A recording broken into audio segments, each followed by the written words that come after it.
할렐루야. 오늘도 하나님 앞에 나와 온라인으로 예배하는 모든 성도님들을 환영합니다. 제가 기도함으로 오늘 새벽 예배 시작하겠습니다. 하나님 감사합니다. 오늘도 잠에서 깨우시고 하나님 앞에 나와 예배할 수 있게 해주심에 감사를 드립니다. 하나님, 오늘 예배를 통해 하나님을 깊이 만날 수 있도록 성령님께서 우리 예배 자리 가운데 함께 해주시고 오늘 말씀을 통해 우리를 향한 하나님의 마음을 깨닫기 원합니다. 하나님께서 우리의 가난한 심령 가운데, 상한 심령 가운데 말씀하여 주셔서 하나님 한 분으로만 기뻐하고 만족하는 귀한 은혜의 시간이 되게 하여 주옵소서. 오늘도 은혜 주실 것 기대하오며 예수님의 이름으로 기도합니다. 아멘. 오늘 주시는 하나님의 말씀은 히브리서 3장 1절부터 6절까지의 말씀입니다. 그러므로 함께 하늘의 부르심을 받은 거룩한 형제들아, 우리가 믿는 도리의 사도이시며 대제사장이신 예수를 깊이 생각하라. 그는 자기를 세우신 이에게 신실하시기를 모세가 하나님의 온 집에서 한 것 같이 하셨으니, 그는 모세보다 더욱 영광을 받을 만한 것이 마치 집 지은 자가 그 집보다 더욱 존귀함 같으니라. 집마다 지은 이가 있으니 만물을 지으신 이는 하나님이시라. 또한 모세는 장래에 말할 것을 증언하기 위하여 하나님의 온 집에서 종으로 신실하였고, 그리스도는 하나님의 집을 맡은 아들로서 그와 같이 하셨으니, 우리가 소망의 확신과 자랑을 끝까지 굳게 잡고 있으면 우리는 그의 집이라. 아멘. 예전 공자가 자신의 조카 공멸에게 이런 질문을 하였다고 합니다. 공자의 조카는 나라의 관리로서 일하는 사람이었는데, 공자가 그에게 찾아가 질문을 한 것입니다. 그 질문은 다음과 같습니다. 내가 일하며 얻은 것은 무엇이며 잃은 것은 무엇이냐? 그리고 이 공자의 질문에 대해서 조카 공멸은 이렇게 대답했다고 합니다. 제가 얻은 것은 한 가지도 없는데 잃은 것은 무려 3가지나 있습니다. 첫째로, 아직 제가 많이 부족해 해야 할 공부가 많은데 일이 너무 많아서 공부를 할 수 없습니다. 둘째는, 일은 열심히 해도 보수가 너무 적어서 부모님을 봉양하기도 어렵고 주변 사람들을 대접하지도 못해 평판이 나빠지고 있습니다. 마지막으로 잃은 것은 관리 일이 너무 바쁘고 시간이 없어서 친구들과의 관계가 소원해졌습니다. 그리고 이런 대답을 하는 공멸의 표정은 어떻겠습니까? 분명 불만이 가득 찬 표정이었을 것입니다. 이후 공자는 조카 공멸하게 한 질문을 똑같이 자신의 제자 자천에게 했다고 합니다. 내가 일하며 얻은 것은 무엇이며 잃은 것은 무엇이냐? 그러자 제자는 놀라서 이렇게 대답했다고 합니다. 선생님, 잃은 것이라뇨? 그런 것은 없습니다. 오히려 얻은 것이 3가지나 있습니다. 첫째는, 일하면서 배운 것을 실행해 보게 되어서 배운 내용이 더욱 확실해졌습니다.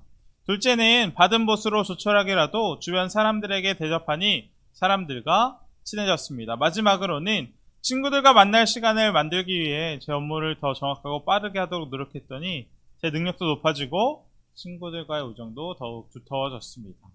그리고 이렇게 대답하는 제자처는 분명 자신감 있는 목소리와 겸손한 표정이었을 것입니다.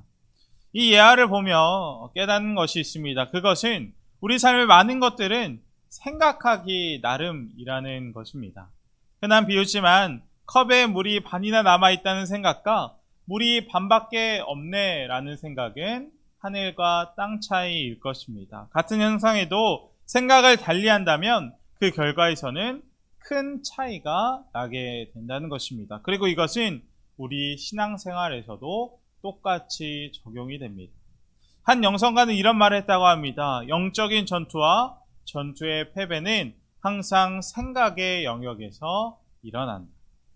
쉽게 말하 우리의 생각의 영역을 잘 지키지 못하게 된다면 영적 전투에서 우리는 패배할 수밖에 없다는 것입니다. 그리고 이것을 누가 잘 보여주었습니까? 이스라엘 백성과 소년 다윗이 우리에게 잘 보여주고 있습니다.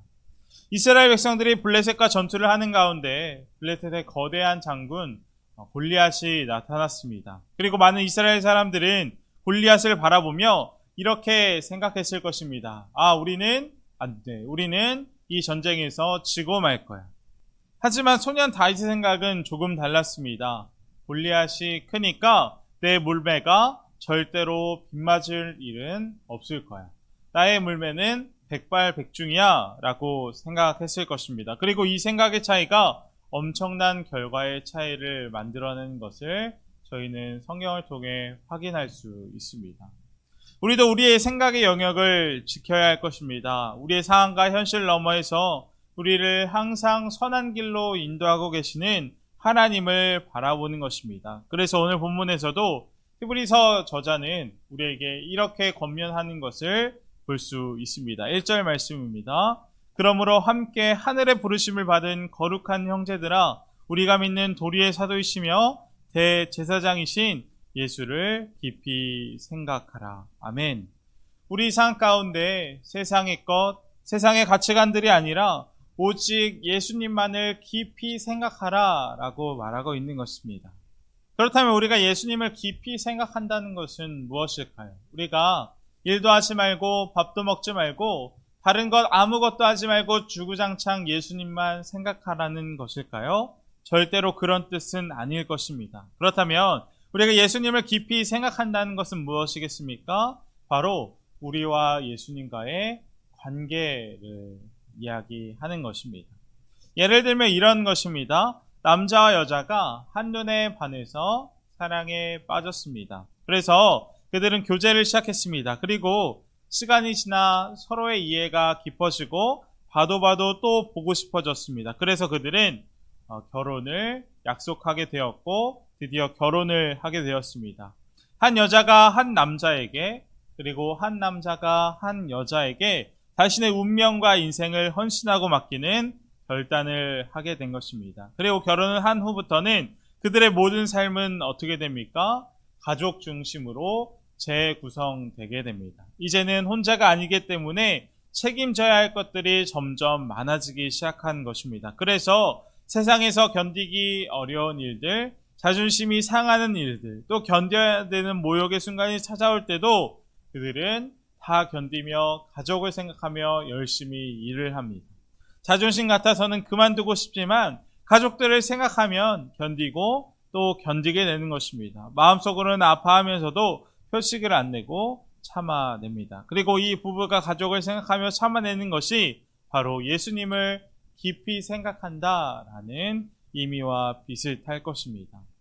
그렇습니다. 예수님을 깊이 생각한다는 것은 단순히 예수님을 머리로만 생각하고 끝내는 것이 아닙니다. 우리의 남편 되신 예수님과 신부된 우리가 관계하며 세상 가운데 믿음을 지켜나가는 것, 마치 소년 다윗이 그의 삶 가운데 가장 큰 어려움, 골리앗이라는 가장 큰 어려움이 찾아오더라도 그 상황 너머에 계신 다윗 강사 함께 하시는 하나님을 바라봄으로 끝까지 견디고 이겨낸 것, 바로 그것이 예수님을 깊이 생각한다라는 의미인 것입니다. 그리고 이렇게 볼 때 예수님을 깊이 생각한다는 것은 어떻습니까? 절대 쉬운 일이 아닐 것입니다. 하지만 우리는 우리 삶 가운데 반드시 예수님을 깊이 생각하며 살아가야 합니다. 왜 그렇습니까? 첫 번째로 우리가 하늘의 부르심을 받은 존재들이기 때문입니다. 우리 본문 1절 상반절 말씀 제가 다시 한번 읽겠습니다. 그러므로 함께 하늘의 부르심을 받은 거룩한 형제들아. 아멘. 우리는 하늘의 부르심을 받은 존재들이라고 오늘 히브리서 저자는 이야기하고 있습니다. 그리고 이 말씀을 다시 생각해 보면 우리는 언젠가 다시 돌아가야 하는 하늘 고향이 있다는 말로 해석이 됩니다. 우리의 목적지는 이 땅에 썩어질 것들이 아니라 하늘에 있는 영원한 것에 있다는 것입니다. 그러나 안타깝게도 우리의 현 상황은 어떻습니까? 우리의 현실은 아직 이 땅에 있습니다. 그리고 우리가 사는 세상은 어떤 세상입니까? 아직 사망이 왕노릇하는 공간입니다. 거짓과 허무와 모순과 불확실이 뒤엉켜 있는 곳입니다. 따라서 우리는 이런 세상 가운데 깊이 생각해야 할 것입니다. 예수님을 깊이 생각함으로 우리가 어떤 존재들인지, 어디로 가야 하는 사람들인지 계속해서 기억해야 된다는 것입니다. 두 번째로 우리가 세상 가운데 예수님을 깊이 생각해야 하는 이유는 바로 우리가 거룩한 형제들이기 때문일 것입니다. 1절 말씀 제가 다시 한번 읽겠습니다. 그러므로 하늘의 부르심을 받은 거룩한 형제들아. 아멘. 오늘 말씀에 나와 있는 것처럼 우리는 그냥 형제 자매들이 아니라 거룩한 사람들입니다. 분명 거룩은 구별된다라는 뜻이 있습니다. 다시 말해 우리는 세상과 구별된 하나님의 백성이라는 것입니다. 세상은 세상 가치관들을 따라 살아갑니다. 물질과 같은 것을 최우선으로 생각하지만 우리들은 그렇지 않다는 것입니다. 세상과 구별되어 하나님의 가치관들을 생각하고 사람들이 바로 우리들인 것입니다. 따라서 우리는 끊임없이 구별되기 위해서 세상 가운데 예수님을 깊이 생각해야 하는 것입니다. 그리고 그렇게 살았던 인물이 바로 모세가 아닐까 합니다. 그래서 히브리서 저자는 오늘 본문 말씀에서 그렇게 살았던 사람, 하늘의 부르심을 받은 존재, 또 거룩한 형제로 모세에 대해서 우리에게 소개해 주고 있습니다. 그래서 오늘 본문 3절을 보면 모세에 대해 히브리서 저자는 다음과 같이 말합니다. 모세가 하나님의 온 집에서 신실한 것과 같이. 아멘. 이 말씀은 민수기 말씀을 인용한 말씀으로 하나님께서 모세를 평가하실 때 한 말씀입니다. 민수기 12장 6절 말씀을 보면 하나님께서 모세를 다음과 같이 평가하십니다. 내 말을 들으라. 너희 중에 선지자가 있으면 나 여호와가 환상으로 나를 그에게 알리기도 하고 꿈으로 그와 말하기도 하거니와 내 종 모세와는 그렇지 아니하니 그는 내 온 집에 충성함이라. 그와는 내가 대면하여 명백히 말하고 은밀한 말로 하지 아니하며 그는 또 여호와의 형상을 보거늘 너희가 어찌하여 내 종 모세 비방하기를 두려워하지 아니하느냐. 아멘. 다시 말해 하나님께서 모세를 어떻게 평가하고 계시는 것입니까? 그는 내 온 집에 신실하고 충성된 종이라고 하나님께서 평가하시고 계시는 것입니다. 그가 얼마나 신실했던지 모세와 같이 활동했던 다른 선지자들, 아론과 미리암 같은 사람들에게는 하나님께서 꿈을 통해 환상을 통해 말씀하시지만 모세는 그렇지 않았다고 합니다. 모세는 하나님을 직접 대면하는 자라고 하나님께서 말씀하시는 것입니다. 그리고 신실했던 모세를 따라 많은 사람들이 어떻게 하였습니까? 놀라운 이적을 경험하며 출애굽을 하였고 모세의 인도를 받아 하나님께서 약속하신 땅 가나안으로 향할 수 있었습니다. 분명 모세는 알았을 것입니다. 하나님이 어떤 분이고 하나님께서 세상을 다스리시고 주관하신다는 사실을 분명히 믿었을 것입니다. 그러므로 그의 삶 가운데 하나님을 깊이 생각함으로 그가 하나님에 대하여 신실했고 충성했다는 것입니다. 그러나 그 모세보다 더 뛰어나시고 신실하신 분이 우리에게 직접 찾아오셨습니다. 그리고 우리의 마음을 처소 삼으시고 우리의 인생과 항상 동행하십니다. 그분이 누구십니까? 바로 예수님입니다. 구약 시대에는 모세가 이스라엘 백성들을 가나안 땅으로 인도했다면 지금은 예수님께서 우리에게 오심으로 우리를 가나안 땅 천국으로 인도하시고 계시는 것입니다. 분명 모세와 예수님 두 분 다 하나님께서 인정하신 신실하신 분들입니다. 그러나 이 두 사람의 결정적인 차이는 무엇입니까? 오늘 보면 3절에 나와 있듯이 모세는 집 자체에 불과하지 않고 또 집의 구성원에 비유하자면 종일 뿐입니다. 그러나 예수님은 다릅니다. 예수님은 집 자체를 지으신 건축자이시며 또한 종들을 다스리시는 하나님의 아들이십니다. 그리고 이것을 볼 때 우리는 큰 특권을 누리는 사람들인 것을 알아야 할 것입니다. 분명 구약의 이스라엘 백성들이 모세의 인도를 받는다는 것도 큰 특권이었을 것입니다. 그러나 우리는 더 큰 특권을 누리는 사람들입니다. 왜냐하면 그 하나님의 아들 되신 그 예수님께서 우리 마음 가운데 찾아오셔서 우리를 친히 저 천국으로 인도해 주시기 때문입니다. 우리가 예수님을 깊이 생각함으로 믿음과 순종으로 세상 가운데 나아갔으면 좋겠습니다. 분명 모세보다 더 우월하신 하나님의 아들의 인도를 받으면서도 우리가 그 예수님을 바라보지 못하고 깊이 생각하지 못하고 불신과 불순종에 빠진다면 우리에게는 그 책임이 더 클 수밖에 없을 것입니다. 분명 우리들은 하늘의 부르심을 받은 거룩한 형제들입니다. 예수님의 인도를 직접 받는 그리스도인들인 것입니다. 따라서 우리는 세상 가운데 이 가치를 빛내는 사람들이 되어야 할 것입니다. 그러나 안타까운 것은 무엇입니까? 이 시대의 많은 사람들에게 기독교의 이미지가 그렇게 좋지 않다는 것입니다. 그리스도인이라는 말만 나오면 치를 떠는 사람들이 많이 있습니다. 세상에서 기독교를 개독이라 부릅니다. 가슴 아픈 현실이 아닐 수 없습니다. 그러나 이런 상황 가운데서도 우리가 예수님을 깊이 생각함으로 세상 가운데 하늘의 부르심을 받은 거룩한 사람들로 살아가 다시 한번 우리의 가치를 회복시켜 나가야 할 것입니다. 그렇게 하나님께 쓰임받는 예수님을 깊이 생각하며 살아가는 우리 모두가 되기를 주님의 이름으로 축복합니다.